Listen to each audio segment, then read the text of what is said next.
Queridos oyentes, hoy estaremos abordando un tema que es de mucho interés para las personas que nos siguen. Muchas de ellas sienten que son víctimas de brujería, de hechizos o de maleficios. Otras sencillamente nos escriben porque quieren tener herramientas para combatir contra el diablo. Por eso, hoy vamos a resolver la inquietud sobre qué podemos hacer para protegernos del mal. Quédate hasta el final para escuchar los mejores consejos dados directamente por las Sagradas Escrituras por santos católicos como Santa Teresa de Ávila, Santa Faustina, San Pío, San Juan Pablo II y lo que han dicho algunos sacerdotes exorcistas, desde luego con mucha experiencia en este campo.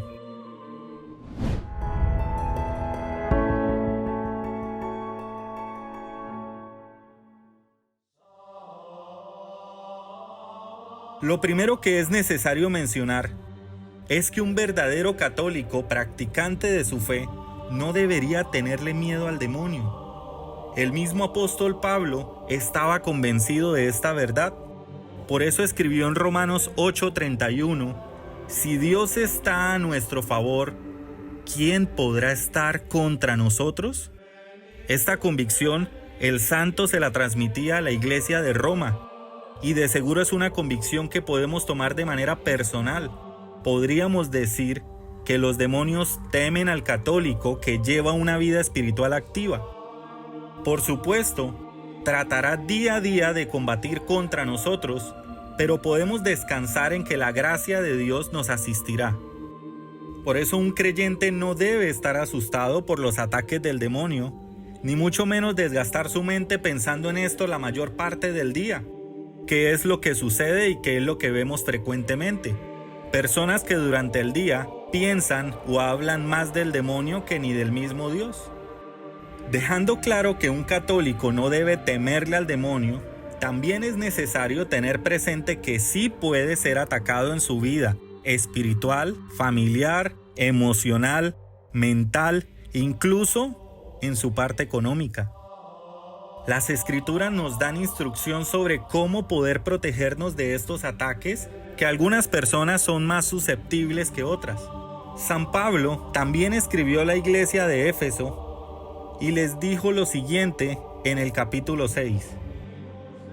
Porque no es nuestra lucha contra la sangre o la carne, sino contra los principados, las potestades, las dominaciones de este mundo de tinieblas, y contra los espíritus malignos que están en los aires.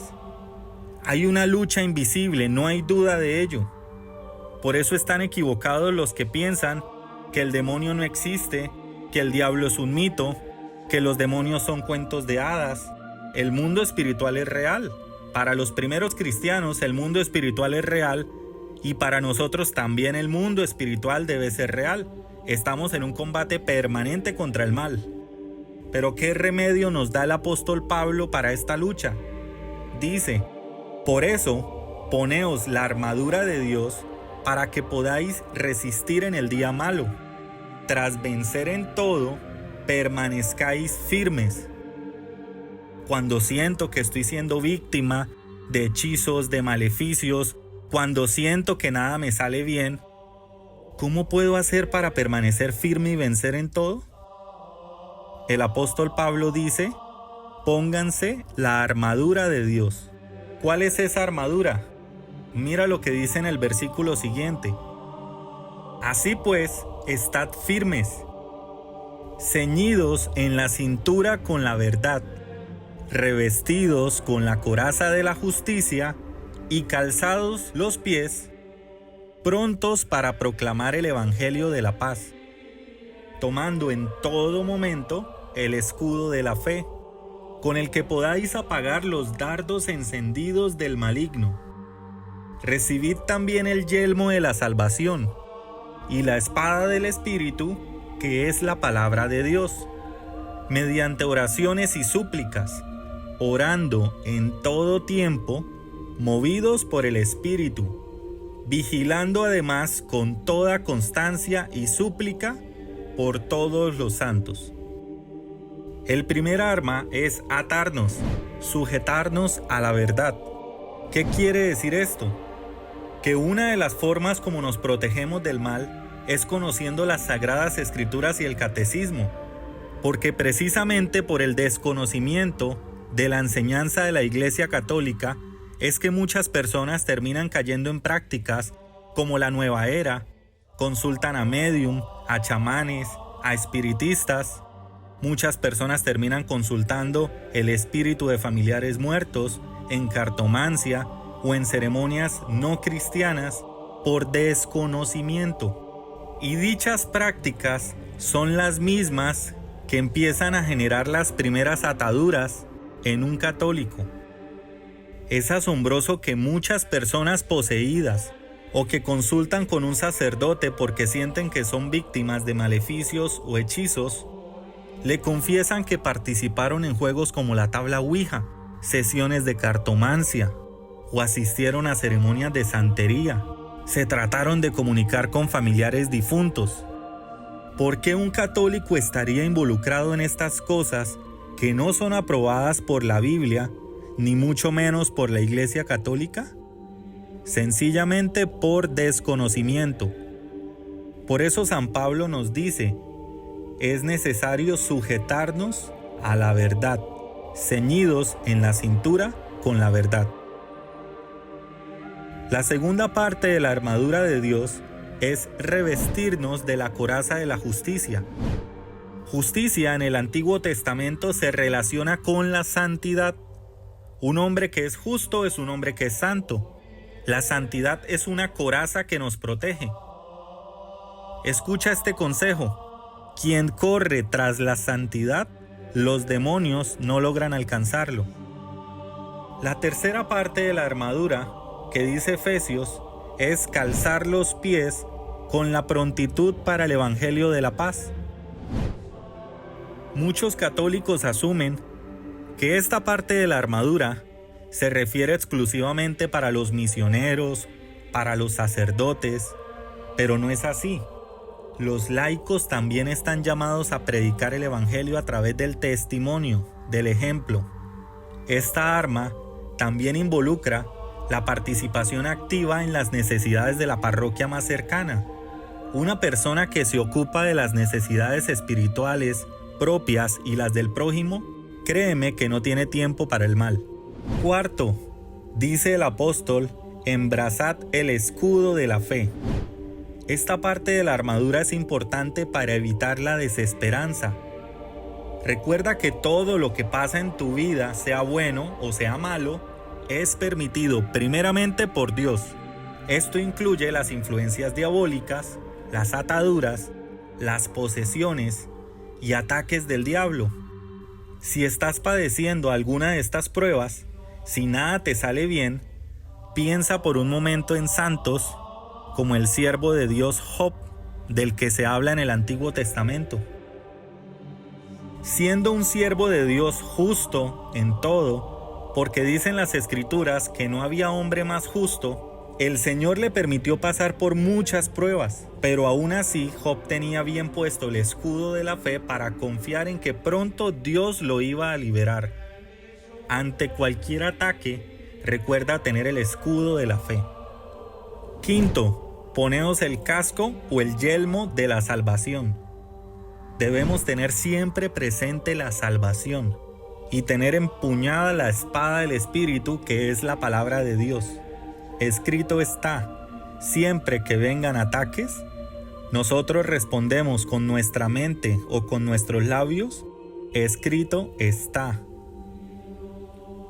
Finalmente el apóstol nos dice y nos recomienda, por supuesto, las oraciones y las súplicas, que traducido al contexto católico, hablamos de las oraciones, de las novenas, de las jaculatorias, de los salmos, de los himnos, del rosario y de otras oraciones que han sido dispuestas por la Iglesia precisamente para combatir contra el mal. Pero más adelante estaremos profundizando un poco más en este punto. Así que debemos revestirnos de todo esto. Al padre José Antonio Fortea, que es un reconocido sacerdote exorcista, muchas personas le dicen: Padre, ¿qué tengo que hacer para protegerme del demonio? Él sencillamente les responde: revístanse de la armadura de Dios. ¿Significa que son débiles los sacramentales, las medallas, entre otras cosas? No, por supuesto que no. Pero lo mejor es revestirse de la armadura de Dios. Los sacramentales son solo un complemento.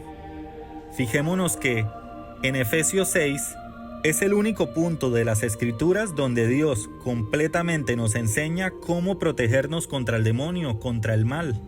Hay personas que se olvidan de lo esencial y se quedan solo con los objetos. Se vuelven religiosas ritualistas. Asumen que el agua bendita, la sal exorcizada, las medallas son amuletos que por sí solo los van a proteger. Por supuesto, no está mal usar estos objetos porque son portadores de una bendición, pero lo esencial es la armadura de Dios que menciona el libro de Efesios. Dios no dedicó páginas y páginas a este tema. Con estos versículos son más que suficientes para revestirnos cada día de esta coraza y poder afrontar cada día las batallas que se presenten. Los mayores expertos en el combate espiritual contra el demonio son los santos de la iglesia. Querer llevar permanentemente una vida agradable a Dios, por supuesto, los sentencia a tener como primer enemigo al diablo. Ellos también nos dan asombrosos consejos. Miremos lo que dice San Juan Crisóstomo. El santo recomendaba la lectura de los salmos. Decía que los demonios huyen incluso del lugar donde se encuentran las escrituras en un hogar. Recomendaba que así no entendamos a fondo el contenido de la Biblia, el leerla con un corazón devoto ahuyenta a los demonios porque ellos sí la entienden y la aborrecen. El Padre Pío también decía: el objetivo del demonio es claro, consiste en acabar con la obra de Dios en nuestra alma, es decir, alejarnos de la salvación. El demonio quiere oscurecer esa imagen de Cristo que nos viene por la gracia, y lo hace con el pecado, con el vicio, y por eso, dice el Padre Pío, nosotros debemos luchar contra el pecado, pero nuestra lucha será vana si no recurrimos a la fuente de la gracia, que son los sacramentos. El Padre Pío siempre recomendaba la participación activa en la iglesia a través de los sacramentos, la confesión ante un sacerdote, la comunión del cuerpo y la sangre de Cristo, entre otros. Santa Teresa de Ávila insiste en usar agua bendita para expulsar al demonio de nuestra presencia. ¿Por qué? Porque el diablo está lleno de orgullo, decía, y el agua bendita es pequeña y poco visible. El demonio odia eso y no lo puede soportar. Algunos santos y algunas personas de fe recomendaban a los laicos tomar un poco de agua bendita en ayunas mientras se meditaban las verdades bíblicas. Santa Faustina cuenta que el diablo estaba vagando por los corredores del convento donde se encontraba, buscando desesperadamente a alguien a quien tentar. Ella detuvo al diablo y le preguntó cuál era el mayor peligro para las monjas. De mala gana, mira lo que el diablo le respondió: almas indolentes y perezosas. Todos hemos escuchado el proverbio que la ociosidad es el taller del diablo. Esto significa que si no tenemos nada que hacer, el diablo nos dará bastante que hacer. Por eso el consejo de la santa es evitar el descuido espiritual, el perder el tiempo en cosas sin sentido. Decía la santa: hagamos nuestro el lema de San Benito, ora et labora, que quiere decir trabajar y orar. El cristiano que se encuentra ocupado durante el día no tiene tiempo para ser atacado por los demonios. San Ignacio nos advierte de que al diablo le gusta el secretismo, que mantengamos ocultos los pecados y las tentaciones. Si uno está en un profundo estado de desolación, abrirnos a un director espiritual puede ayudar a que conquistemos la tentación. Así que el diablo buscará la forma en que no lo hagas. Entonces el consejo es confesarnos con frecuencia, haciendo primeramente un examen de conciencia. Otros santos afirman cómo el demonio aborrece a quienes van a buscar la confesión.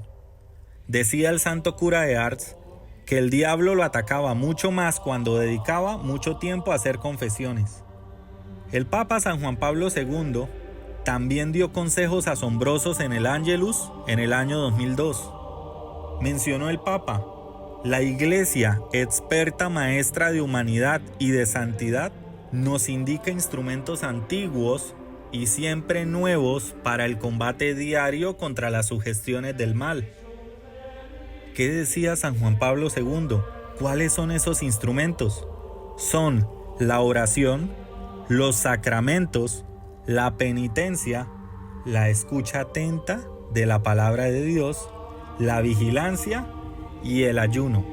Como ves, todos estos hombres y todas estas mujeres santas hablan en sintonía sobre la lucha contra el demonio, y es muy similar a lo que dice el apóstol Pablo. Espero que estos consejos sean útiles para tu vida y el combate espiritual lo puedas llevar a cabo de la mejor manera. Si estás escuchando este mensaje porque crees que estás siendo víctima de un trabajo de brujería o sencillamente quieres profundizar un poco más en el tema, quiero ahora compartirte algunos consejos de sacerdotes exorcistas, católicos con muchos años de experiencia en este tema del combate contra el demonio. El padre y exorcista Carlos Spahn hace énfasis en cuidarnos de no vivir en pecado mortal.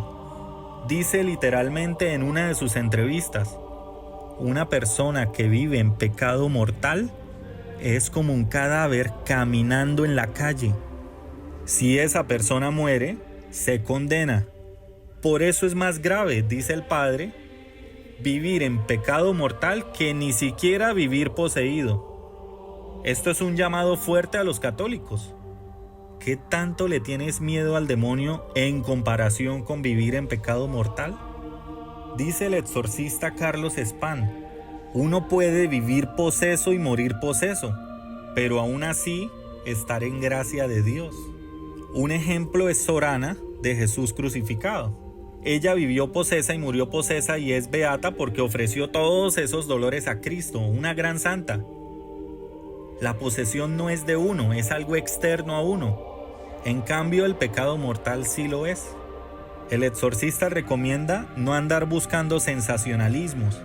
Esto es verdad, la gente que quiere protegerse del diablo lastimosamente es tentada a realizar prácticas mágicas o a participar de reuniones o ritos no aprobados por la Iglesia Católica o que son una estafa. El padre recomienda de primera mano para quienes sienten que están siendo víctimas del demonio acudir al Santísimo Sacramento, acudir a la Eucaristía y su adoración. Adorar al Santísimo, la Eucaristía, es la defensa número 1 junto a la Santísima Virgen, dice el padre. La persona que es amante de la Eucaristía, el demonio se aleja porque le tiene un odio grande y no la soporta. Lo mismo con la Virgen María porque es sencilla y humilde. Acudir a la Eucaristía, a la confesión, pero sobre todo la humildad y el ejercicio de la caridad. El Padre dice lo mismo que dicen los santos y lo mismo que dicen las Escrituras.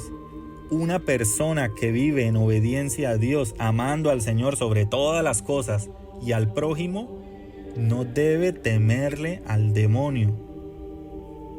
De sus relatos de exorcismo, menciona que una vez el demonio le dijo que no molestaba a cierta persona porque esa persona amaba mucho la Eucaristía y hacía mucha adoración al Santísimo. Porque ahí está la presencia real de Cristo. Hay un conocimiento que se da por leer y estudiar, pero hay otro que se da por un contacto directo con Dios. Cuando comulgamos y lo incorporamos, Él se hace uno con nosotros. Si nosotros estamos cerca del Santísimo, va a haber una transformación en nosotros por la cercanía con Dios.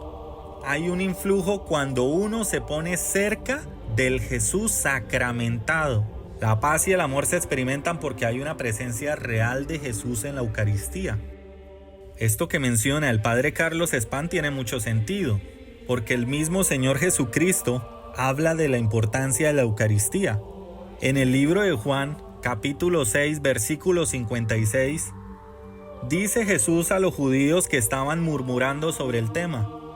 Mira lo que dice de manera literal: el que come mi carne y bebe mi sangre, vive unido a mí, y yo vivo unido a Él. ¿Comulgas de manera devota el cuerpo y la sangre de Cristo? Entonces debes ser consciente que te has unido a Cristo, y donde está Cristo no puede habitar el diablo. Por eso también el padre Fortea, reconocido exorcista católico, recomienda de primera mano participar devotamente en la misa y comulgar el cuerpo y la sangre de Cristo. Dice que comulgar es la contraposición perfecta a la posesión. Nada es tan quebrantador de las ataduras de la posesión o de la influencia demoníaca como la recepción del cuerpo y la sangre de Cristo en la Eucaristía. El padre Fortea también da otros consejos. Menciona que no es necesaria una oración específica, sino cualquier oración. La relación con Dios no es mágica, no es por un repetir de X oraciones que mágicamente hay liberación. No funciona así. Dice que hay que tener claro que ni siquiera es la oración la que protege, es Dios quien lo hace. La mejor forma de protegernos del mal y el diablo es vivir en la luz. El diablo vive en la oscuridad y huye donde hay luz espiritual. El consejo es llevar una vida cristiana activa. Esto que dice el sacerdote Fortea va muy unido a lo que dice el apóstol Pablo en Efesios 5. Ustedes antes vivían en la oscuridad, pero ahora, por estar unidos al Señor, viven en la luz. Pórtense como quienes pertenecen a la luz, pues la luz produce toda una cosecha de bondad, rectitud y verdad. A los consejos anteriores, el padre Antonio Fortea agrega la importancia de invocar al arcángel San Miguel, al ángel custodio, también conocido como el ángel de la guarda. Con llamarles una sola vez con fe, dice el padre, vienen a protegernos. También aconseja orar mucho por otras personas que conocemos, que están siendo atacadas por el mal. Si sientes que quien está siendo atacado es tu hijo, tu nieto, un amigo o algún familiar, lo más valioso es que ores por él, que realices un rosario o una novena a petición de su liberación espiritual. Y solo queda esperar la gracia de Dios, que llega siempre en el momento oportuno. Finalmente, el padre y exorcista Gabriel Amort, que dedicó la mayor parte de su vida a luchar contra el mal, nos da sus consejos desde la experiencia de tantos exorcismos que realizó en su vida. En uno de sus libros menciona lo siguiente: en la constante lucha contra el demonio, María no pierde ocasión para hacernos entender que ella está de nuestra parte y que basta acogerse a su intercesión para salir siempre victoriosos. El padre Amort, desde su experiencia, recomienda el rosario. Dice que es en realidad el medio más poderoso que cualquier arma de destrucción masiva, porque al recitar el rosario pedimos repetidamente a la Virgen que ruegue por nosotros. Piensa por un segundo que cada repetición del rosario es una bala que golpea directo a los demonios. También el padre Amort aconsejaba a quienes padecían de posesiones e influencias demoníacas asistir a peregrinaciones en lugares santos reconocidos por la Iglesia. Él decía que allí se evidencian muchos milagros. Podríamos decir también, sumado a esto, las oraciones que se encomiendan dentro de las iglesias. Si bien es cierto que Dios está en todas partes y mira el corazón de quienes lo invocan, también es correcto afirmar que las iglesias son espacios donde la gracia de Dios sobreabunda, porque allí se lleva el misterio de la confesión y de la Eucaristía. En Mateo 21, el mismo Señor Jesucristo menciona: mi casa será llamada casa de oración.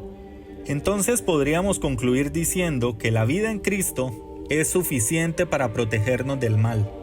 Dios nos asiste cuando acudimos a Él con humildad, y su Santísima Madre, nuestro ángel custodio, los ángeles y los santos están prontos a socorrer a quienes pertenecen a la familia de Dios, es decir, a su iglesia. Espero que estos asombrosos consejos hayan sido de bendición para tu vida. Si te gustó este mensaje, te invito a que te suscribas al canal, mire los otros videos con los que te puedes edificar, compártelo y dale like.